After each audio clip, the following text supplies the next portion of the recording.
No ar, a TV Grupo de Fraternidade Espírita de Ouro Preto.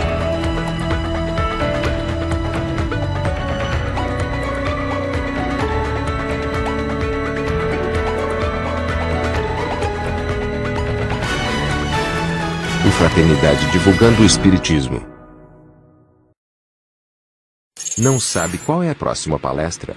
Acesse a programação no site do Fraternidade.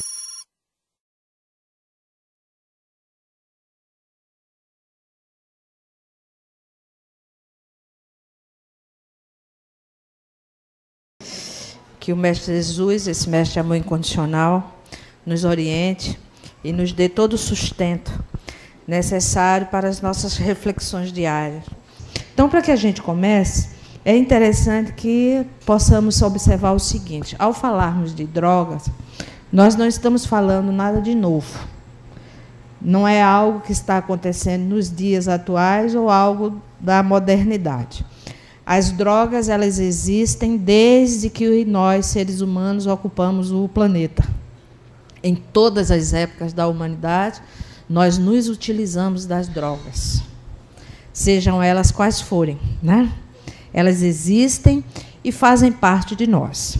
Há bem pouco tempo atrás, né, ela era chamada de farmacon. Daí deriva-se a palavra farmácia. Nós vamos dizer que as drogas elas ocupam um duplo sentido. O que vai modificar o uso das drogas, certamente, é a forma de usá-las. Porque elas podem dar um sentido de remédio, mas elas também podem ser para nós veneno. E a ideia que nós temos é que, quando falamos em drogas, nós temos algo, né, de especial, porque tem pessoas que têm tanta intimidade com as drogas que trazem para consigo e têm uma relação de intimidade com elas. E nós precisamos prestar atenção, porque eu escuto quase que diariamente as pessoas, né, ou algumas pessoas com quem tenho o hábito de conversar, dizer da minha droga, né? Ou seja, da minha medicação, ou do uso daquilo que faz. Então, sempre coloca como sendo meu remédio ou minha droga. E é interessante que nessa relação existe uma relação de intimidade profunda. Porque as drogas em nossas vidas, ela ocupam um espaço vazio. Toda ela. E é preciso que nós possamos refletir que espaço nós estamos deixando para que elas ocupem. Que espaço, ou quando nós perdemos esses espaços, ou quando nós deixamos fluir esses espaços, para que as drogas possam fazer parte, né, ou estar fazendo parte das nossas relações. Então, dependendo de como nós a utilizamos, elas vão servir realmente de remédio, ou muitas vezes elas serão veneno. A dose é que vai dizer, né, de uma e de outra. Isso implica em entendermos todo o tipo de droga que é utilizado por nós. Por exemplo, quando falamos em drogas, nós estamos falando da drogadição de forma geral. E não apenas das drogas ilícitas, que a grande maioria de nós tende a observar. O que está lá fora, o mageado em nossa sociedade, né? Tipo a maconha, o crack, o LSD, a cocaína e todas essas que são bem comuns do conhecimento geral. Quando falamos em droga, nós estamos falando de forma geral. Por exemplo, eu acho que os senhores lembram da morte de Michael Jackson. Ele morreu por overdose. Mas overdose de quê? Quem lembra? Hã? Ele morreu com overdose de analgésicos. Ele era dependente de analgésicos. O Prince também, da mesma forma. Ele não morreu porque ele teve uma overdose de cocaína. Ele teve overdose de analgésico. E a gente toma analgésico todos os dias, o dia todo, como se fosse algo muito natural. Nós temos um sistema nervoso central que regula toda a homeostase do nosso campo físico, né? Então, tudo que entra passa pelo sistema nervoso central. E aí ele é distribuído para todas as zonas e órgãos que nós somos possuidores na nossa biologia. Então, ao tomarmos um analgésico, por uma dor de cabeça, uma enxaqueca, uma dor qualquer, é óbvio que, a partir do momento que tomamos aquele remédio, ele vai fazer o seu efeito, dependendo do remédio, de 10 a 15, 40, 45 minutos, né? Vai depender da química. Muito bem. Mas antes dele alcançar os seus objetivos, ele vai adentrar todos os nossos órgãos. Ele vai passar pelo sistema nervoso central.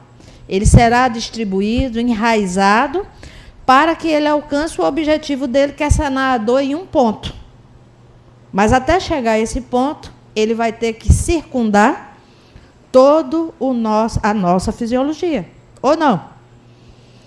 Então, se nós temos um excesso, significa dizer que aqui e acolá nós vamos estar comprometendo algum órgão. Principalmente nosso fígado, né? Que está ali, é o responsável, né? Direto pela recepção dessa medicação que está sendo jogada. Muito bem. Então, dentro desse processo de veneno ou de remédio, nós temos a classificação de drogas lícitas e drogas ilícitas. Drogas, né, psicoativas ou psicotrópicas e drogas sintéticas ou natural. Eis aí a classificação da forma como elas são, como elas existem, como são fabricadas. E aí, quando nós vamos para essas drogas ilícitas ou ilícitas, nós temos drogas tipo medicamentos, nós temos os cracks e outros tantos derivados, né, das ilícitas, nós temos o tabaco, o álcool, a maconha. Eu procurei botar aqui as mais comuns, ou que a gente vai dizer que de maior acesso, né? Então, dentro dessa classificação, o que é que nos chama a atenção? Que é preciso que nós entendamos que todos nós nos utilizamos de drogas. Todos nós. Os senhores usam drogas? Sim ou não? Sim, né? Todos nós. Por quê? Porque nós temos aqui acolá algo que o corpo não está legal, né? Vamos ter aí um vírus, vamos ter aí uma bactéria, né? Vamos ter uma inflamação, vamos ter uma dor de cabeça e nós vamos precisar nos utilizarmos de alguma droga para sanar momentaneamente aquilo que não está legal em nós. Há aqueles que vão usar de forma contínua e há aqueles que vão usar de forma breve. Muito bem. Então, a gente precisa entender o tipo de usuário, porque, para entendermos, por exemplo, os conflitos, quando um pai ou uma mãe descobre que seus filhos fumou um cigarro de maconha. Isso aí é complexo, porque muita gente, né, o pai e a mãe, quando soube que o filho fumou um cigarro de maconha, ficam enlouquecidos porque acham que o menino já é dependente químico. Quando, na realidade, ele apenas fumou um cigarro de maconha. Agora, a consequência disso a gente tem que ver continuamente. Então, o tipo de usuário também se modifica, né? Eles modificam. A gente vai chamar um usuário social moderado, e é interessante que a gente entenda bem o que é um usuário social. Porque eu costumo ouvir várias pessoas, quando a gente diz assim, você bebe? Ah, eu bebo social. E o que é beber social? Todo sábado, todo domingo. Né? Vou na festa, eu bebo. Estou na praia, eu bebo. Vou no churrasco, eu bebo. Não é social. Social é completamente o oposto de tudo isso. A gente diz que uma pessoa é um usuário social moderado quando ele se apresenta assim. Ele foi na festa hoje. Está ali na turma. Aí tem um uísque, tem uma cerveja, ou tem um cigarro, ele vai ali, pega, se utiliza daquilo.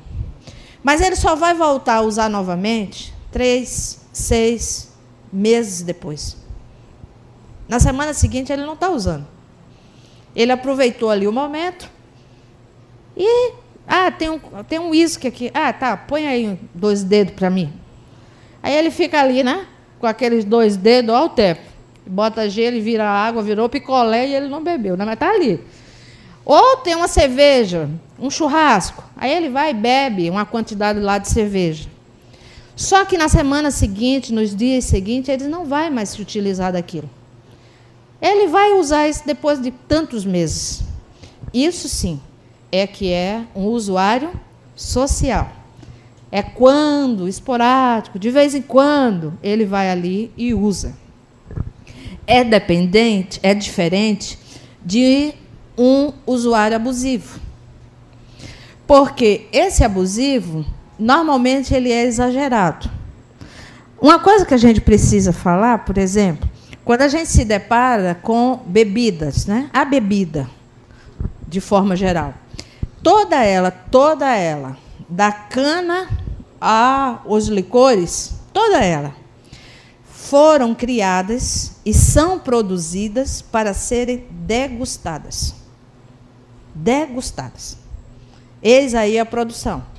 Então, é diferente uma pessoa social, após um almoço, usar, por exemplo, tomar um licor, né? Um cálice de licor. Ele vai degustar o licor. A pessoa está jantando ou almoçando e ali tomar 2, 3, 5 taças de vinho, ou a garrafa, enquanto ela estiver cheia. Isso é uma degustação. É diferente de uma pessoa que vai à praia, num sol quente, resolve tomar uma cerveja gelada, né? E ali ele toma 2, 3 latas, enquanto está ali no calor, né? No ato da praia.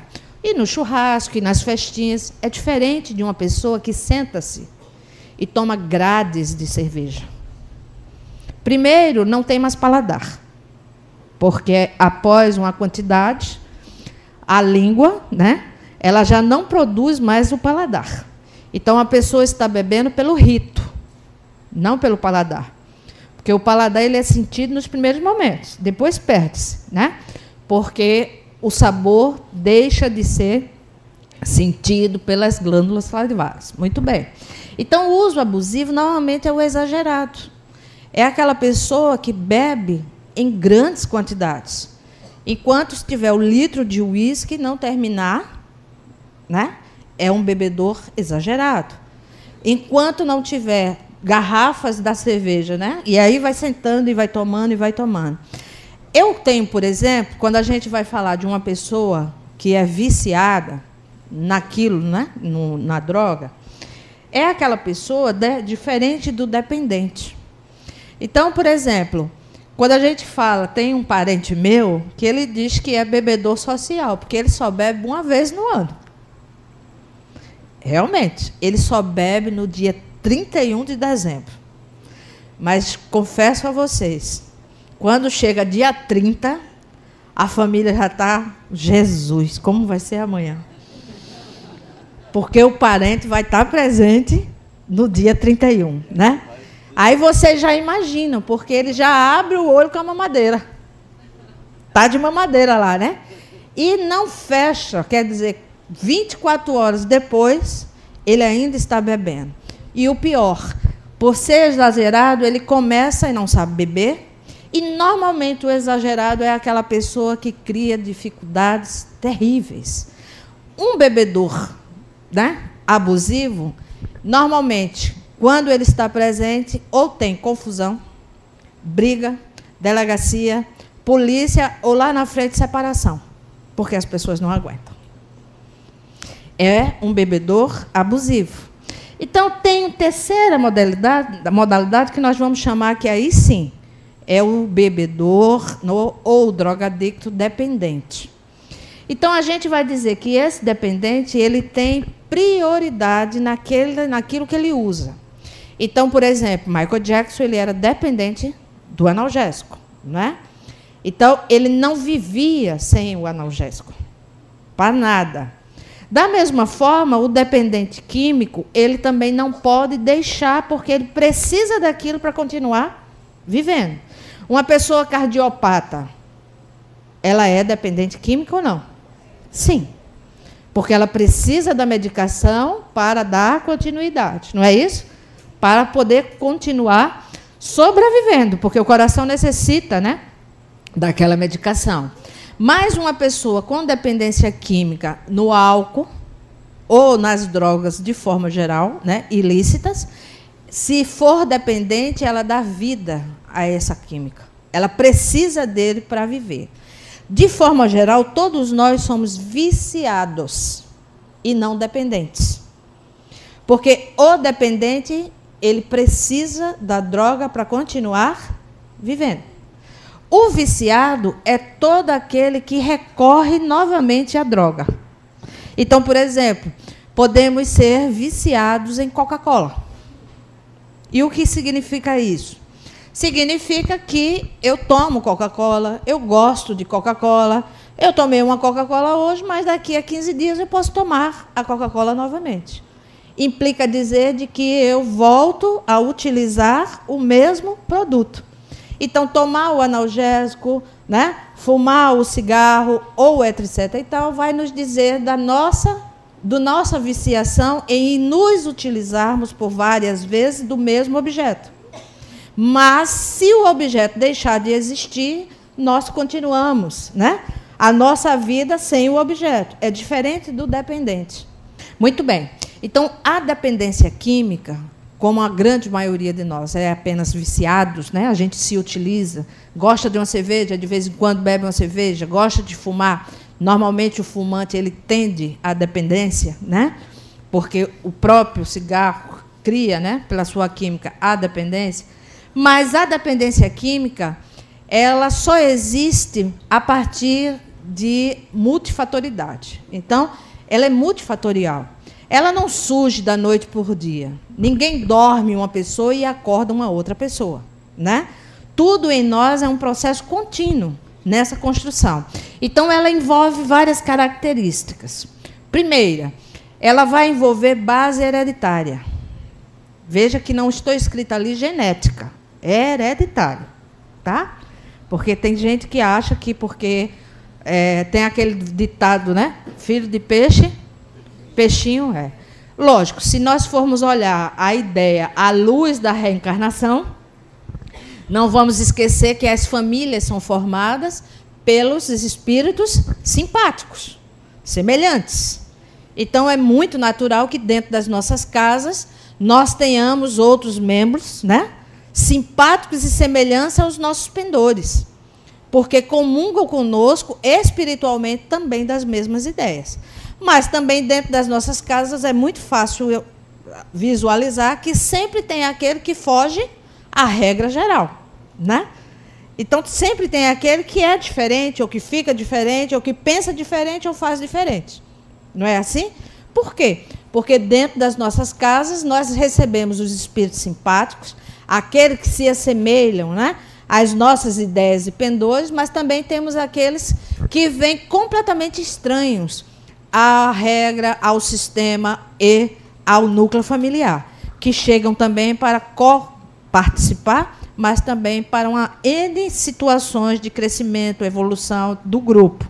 Então, base hereditária. Meio sociocultural. Influencia mais do que nós podemos imaginar.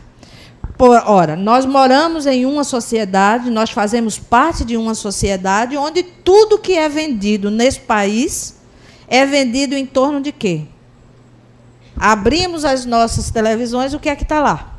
Está lá exposto, né, propagandas fantásticas, vendendo a ideia de que aquilo ali é o melhor e é extremamente positivo. Aí vem, pegamos um adolescente, pegamos um rapaz jovem, em fase de transição no campo do desenvolvimento, né, da maturidade psicológica.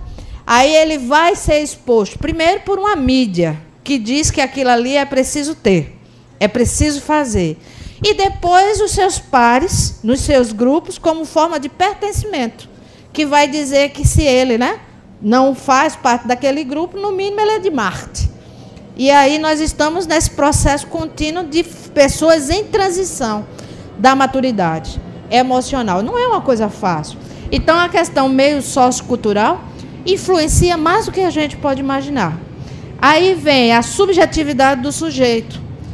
Porque, queridos, se chegarem para mim hoje, eu sentado em qualquer lugar e disser assim, Rosemary, está aqui um copo de uísque, não vai me convencer nunca, porque eu não bebo uísque.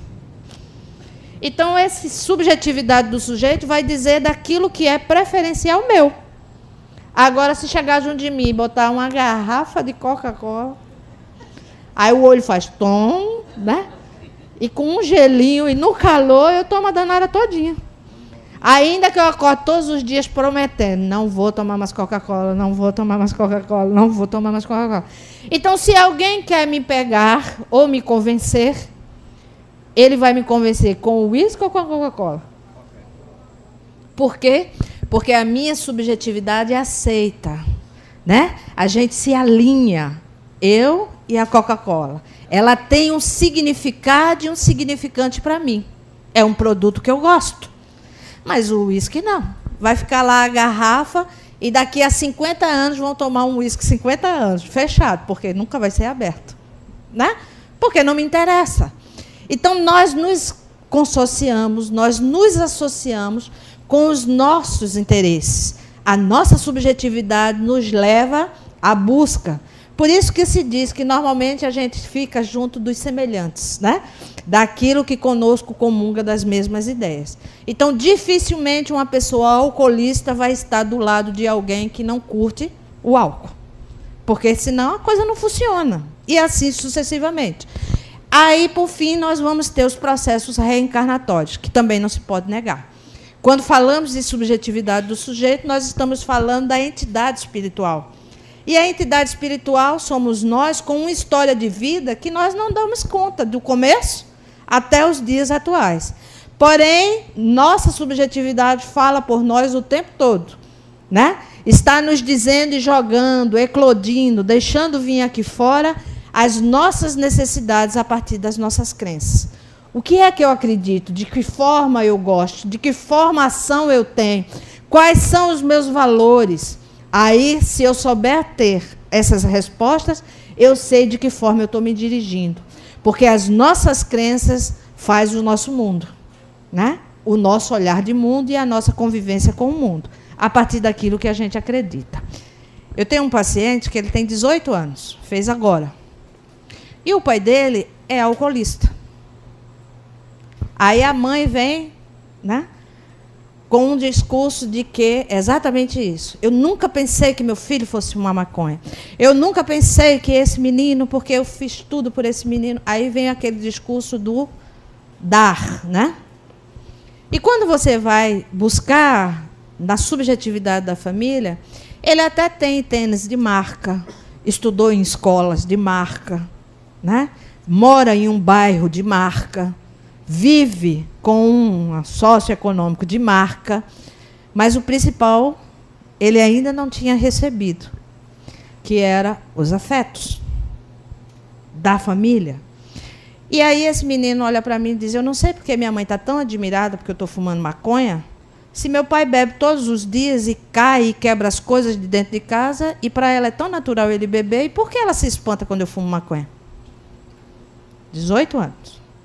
E eu disse, vamos perguntar isso para ela, né? Aí, quando ela veio em uma sessão com ele, aí eu disse, pergunte agora para ela. E ela não tinha resposta. Aí, lá pelas tantas, como forma de tentar responder, ela disse assim, não, meu filho, mas beber todo mundo bebe.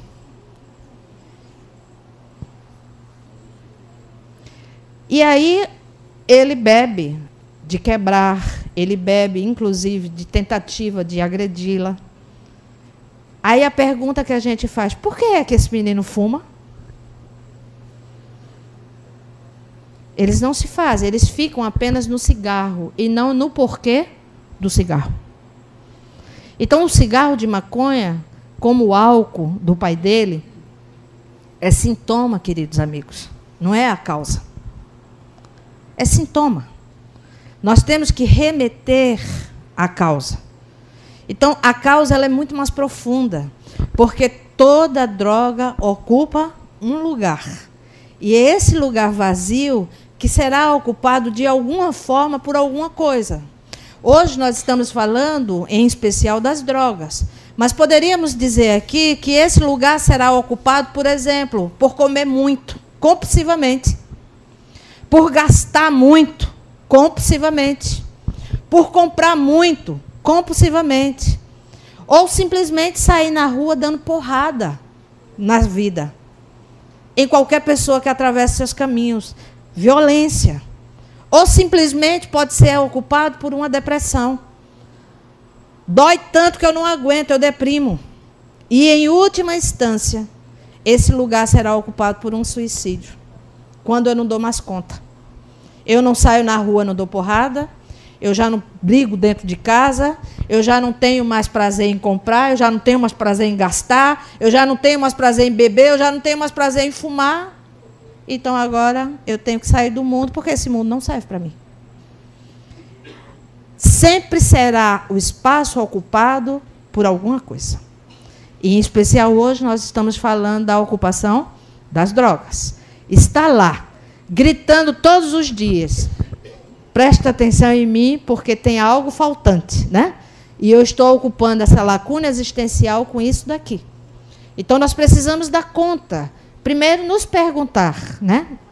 Quando foi que nós nos perdemos de nós mesmos? Porque existem duas pessoas em instâncias diferentes que precisam se encontrar. Quando foi que nós nos perdemos? De nós mesmos. E essas ocupações começam a fazer parte de forma errada. Ainda que nós estejamos drogadictos tentando acertar. Né?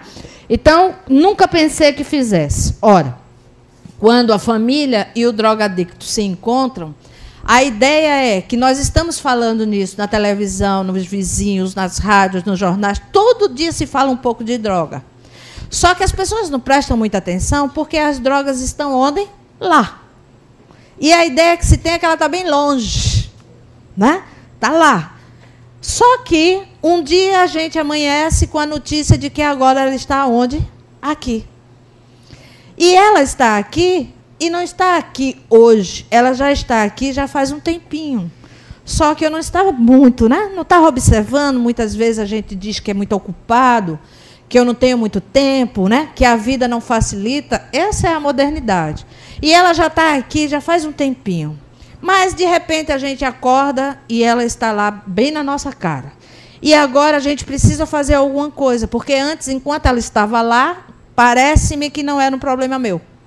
Mas agora ela está aqui. E quando ela está aqui, ela vai ocupar um lugar de destaque. Então, esse lugar de destaque, normalmente, é quando a família agora passa a perceber a própria família a partir daquele membro drogadicto. E aí também a ideia que se tem é que todos os problemas da família existem a partir de quem? Dele, né? Ou da pessoa dele. Muito bem. Então, esse lugar de destaque, a família começa a dizer assim, né? De que só entende que essas drogas, né? Ou o problema familiar existe porque as drogas existem. Não. A partir das drogas, nós vamos dizer que, com a percepção do drogadicto familiar, é que a família começa a tomar conta da própria família e compreender o seu sistema, o seu núcleo. Inicialmente é tumultuado, inicialmente é muito difícil lidar com o problema. E a ideia que tem é que o problema da família é o problema do membro. Mas não é. O membro, ele é sintoma da causa. A causa já estava instalada na família. A gente tem uma tendência a dizer de que o problema familiar começou com ele ou com as drogas que ele começou a usar. Quando, na realidade, aquele membro familiar é um sintoma da causa muito maior que já estava ali. Ele escolheu, pelas causas, se utilizar das drogas como forma de tapar esses espaços existenciais, os quais a sua imaturidade emocional não lhe dá condições de fazer de formas diferentes. Porque é uma opção. Ele poderia fazer isso das mais variadas formas, mas optou pelas drogas. Aí, esse lugar de destaque, agora todo mundo está olhando para ele. Na escola, normalmente é aquele menino ou aquela menina sem graça, né? Que a gente diz, é sem graça, não tem nada de relevante, não é aquela pessoa muito estudiosa, nem é bonita. É magrinho, é feinho, é sem graça, né? As pessoas, às vezes, até sofrem bullying mesmo. É aquela pessoa que ninguém dava nada por ele. Dentro de casa, é aquele filho ou aquela filha que pai, muitas vezes, por não dar problema, não presta atenção. Eu já ouvi várias mães, vários pais dizer assim, mas ele passava a maior parte do tempo dentro do quarto. E eu pergunto aos senhores, uma pessoa em plena condição de transição, o lugar dela é dentro do quarto? É óbvio que não. Se nós temos crianças, as crianças têm que estar crianças, fazendo coisas de crianças. Se nós temos adolescentes, pai, mãe, a gente tem que se aborrecer com os aborrecentes. Se não estiver nos aborrecendo, tem alguma coisa errada. Tem que aborrecer. E a gente tem que prestar atenção neles, porque é a fase natural de transição. Se são jovens, a gente precisa também saber como está, né? Saltitante, como anda, quem anda, para onde anda, com quem anda, como faz, que hora chega, que hora sai, o que é que está fazendo, se está transando, se não está transando, se está usando camisinha, se não está. Como é isso aí, filho? Ou filha? Precisa se saber. Ah, não, mas o menino e a menina ficam lá dentro do quarto, não fala com ninguém, é introspectivo. Aí, quando aparece drogadito, agora todo mundo observa. Lá na escola, era aquela pessoa sem graça, né? Ninguém prestava atenção. Quando a escola descobre que o menino ou a menina fuma a maconha, olha, virou um destaque. Ninguém dava nada por ele, agora ele é o maconheiro da escola. Ocupou um lugar de destaque. E o que é que isso significa? Agora estão olhando para quem? Para mim. Agora todo mundo está me vendo. Nem que eu seja o maconheiro da rua, o maconheiro do prédio, o maconheiro da escola, o maconheiro. Agora todo mundo olha para mim. E aí ele ocupa um lugar de destaque, porque antes ele era invisível, ninguém via. Olha o destaque. Se destacando numa forma adoecedora, mas agora está sendo visto. Muito bem. Então, daí a gente vai entender, né, que todo familiar dependente, ele é marginalizado. Não é esta a menor dúvida. Ele vai passar por um processo de marginalização. Ele vai sofrer segregação. Ele vai sofrer muitos preconceitos. Ele vai sofrer muita discriminação. Ele vai sofrer muita hostilidade, rejeição, e vai jogar sobre os seus ombros toda a culpabilidade da infelicidade da nação. Porque ele tende a ser marginalizado. E quando ele é a culpabilidade, né, de todo o processo familiar, da desorganização da família, se entende que existe a partir dele, o que é que vão dizer? As minhas falhas, perto do que esse aqui faz, são mínimas. Inexiste. Porque nós temos, né, esse olhar etnocêntrico, que a gente entende o mundo a partir do próprio umbigo, né? E sempre se coloca numa posição de privilégio. Nunca a gente tende a se colocar no problema do outro, mas a criminalizar esse outro. Então, não é fácil para essa pessoa vivenciar. Isso aqui vai, por exemplo, de um filho que diz assim, eu não posso falar com a minha mãe porque ela está sempre dormindo. Ela é marginalizada. E por que ela está sempre dormindo? Porque ela só vive cheia de remédios. Eu não posso falar com meu pai porque ele só vive bêbado. Eu não posso falar e vai dizendo e associando o quê? A dependência, a química. Mas não entende essa família o sentido do porquê aquele outro está naquela condição, né? O que é que faz essa pessoa beber? O que é que faz essa pessoa se drogar de forma geral? Nós precisamos ter essas respostas para poder entender o que é que nós estamos fazendo conosco e com aqueles que nós comungamos. Porque essa marginalização não vai resolver o problema do drogadicto. Pelo contrário, ele vai ficar duas vezes, né? Quando a gente marginaliza, o que é que a gente vai dizer? A gente coloca à parte. E aquilo que está à parte, se está ruim, vai ficar duplamente pior. Então, só se resolve o problema fazendo enfrentamento do problema, tentando compreender porque aquele problema agora faz parte do meu sistema. Antes estava lá, agora está aqui, E eu preciso fazer o enfrentamento de que quando foi que nós nos perdemos e onde é que eu estava quando isso se apresentou e eu não vi. Eu também tenho que me responder. Porque nós somos copartícipes do sistema. Nós temos as nossas responsabilidades. O outro é responsável por aquilo que ele precisa assumir, naquilo que ele aceitou e optou por usar. E nós seremos sempre responsáveis por aquilo que a gente deixou de fazer em prol de sanar, de ver, de querer, de idealizar, de saber daquilo que faz parte da nossa relação. A grande maioria de um dependente familiar fica na mão de um codependente, que será aquele que vai tratar, aquele que vai cuidar.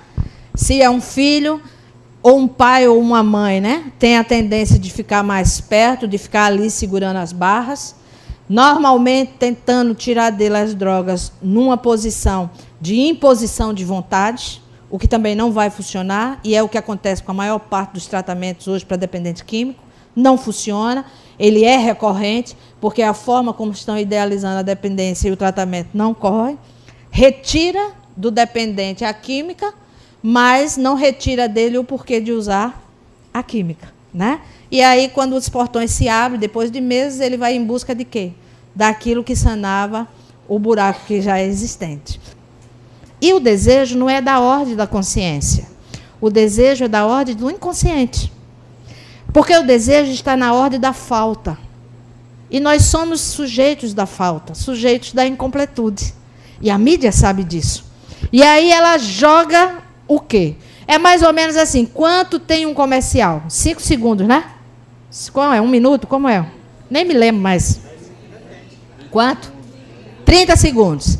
Então, veja só, em 30 segundos, o que é que a mídia consegue vender? Aí vem aquela casa linda. Aí você já fica preso pela casa. Nossa, que casa linda. Aí para. Aí olha. Aí vem aquela casa linda, mostrando aquela casa, mansão linda, belíssima. 10 milhões, né? Aquela casa assim. Aí você diz, gente, que casa. Em câmera lenta. 30 segundos. Em câmera lenta. Aí daqui a pouco abre-se a porta da casa. E quem é que vem? Aquela mulher linda. Espetáculo de mulher, né? Aí ela vem carregando, puxando aquele cachorro, que você olha para o vira-latinha de casa assim e fala, meu Deus, né? Aí lá vem aquela mulher saindo daquela casa linda, aquele espetáculo, perfeita, não tem barriga, peito, né? Entendeu? E você lá no sofá, né? Com o maridão. Aí o maridão dá uma olhada em você assim. Aí volta pro comercial, né? Aí se a gente já passou dos 50, ele lembra quando nós tínhamos 20, né? 25, né? Quando a gente casou, né? Aí ele olha assim e fala, que saudade de 25 anos atrás, né? Quando estava tudo no lugar, massa. Aí vem aquela mulher em câmera lenta, com aquele cachorro fantástico, né? E você ali olhando, vislumbrando, deslumbrando.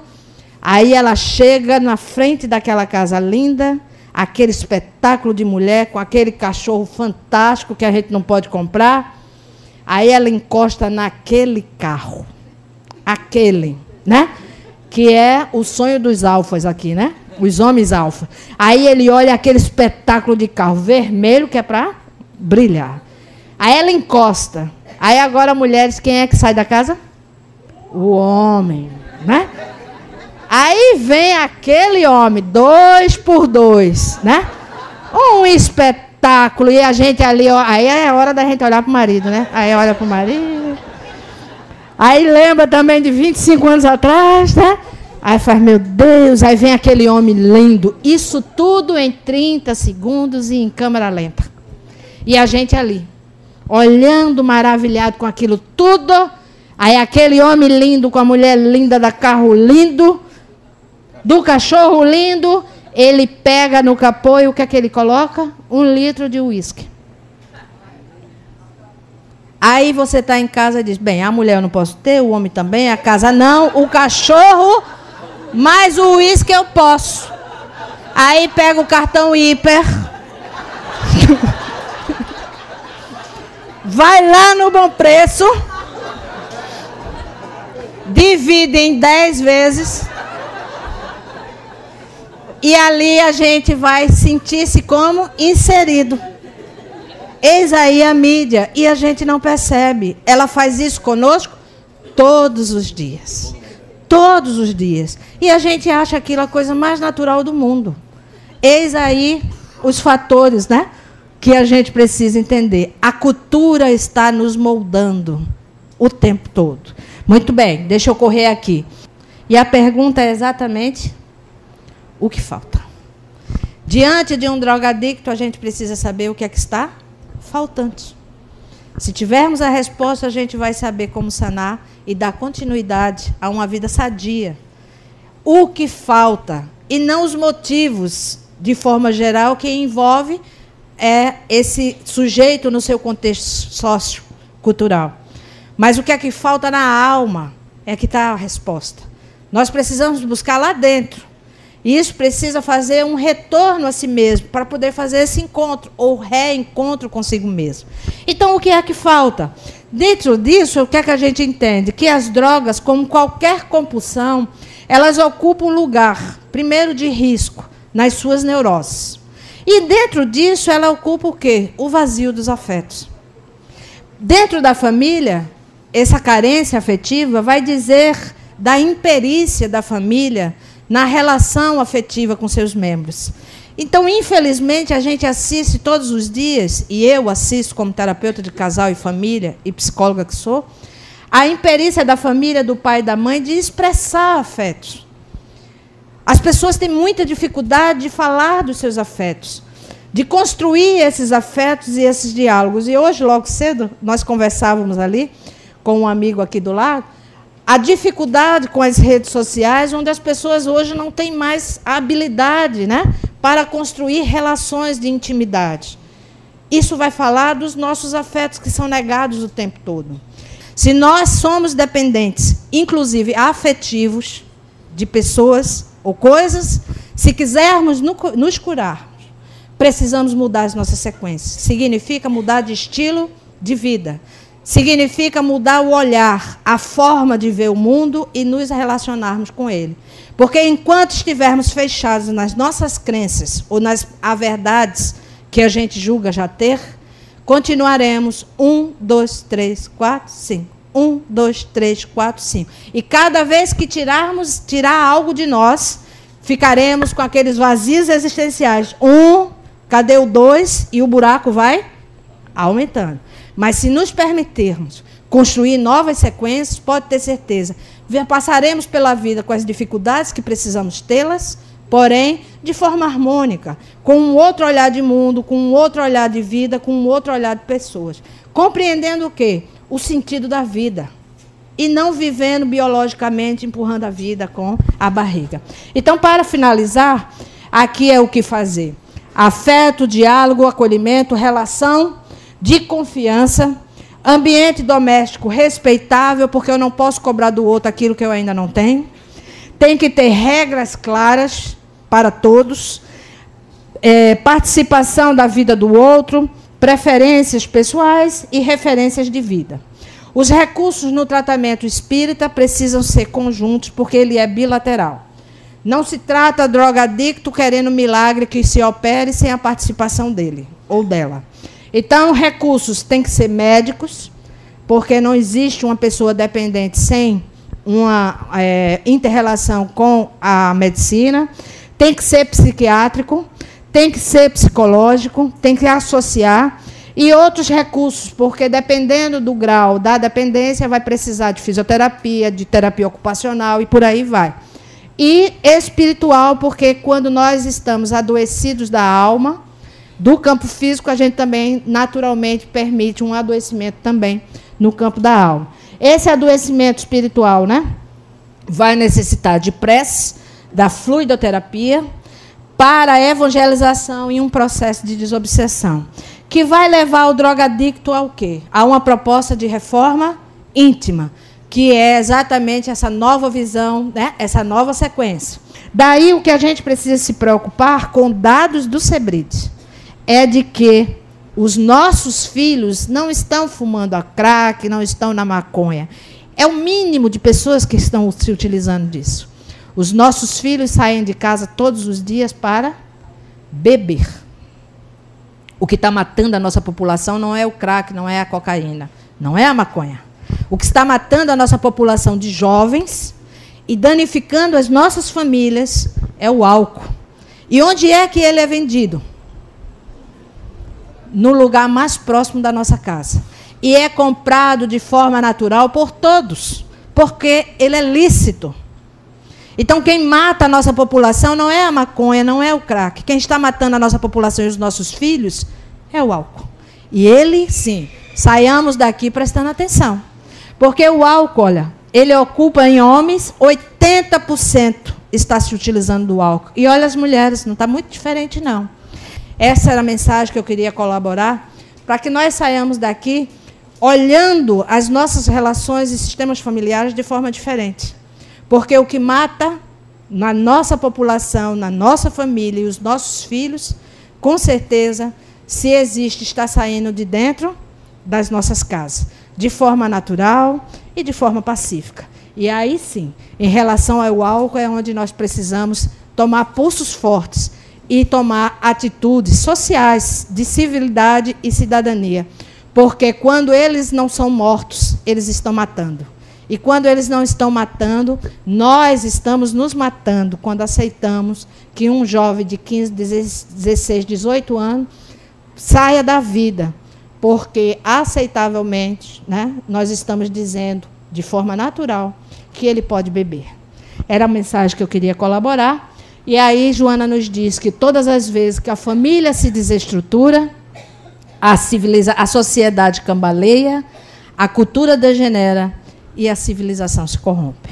Paz a todos e Jesus conosco, porque pais, filhos e drogas são referenciais de vida. Sejamos exemplos bons, de preferência. Muita paz.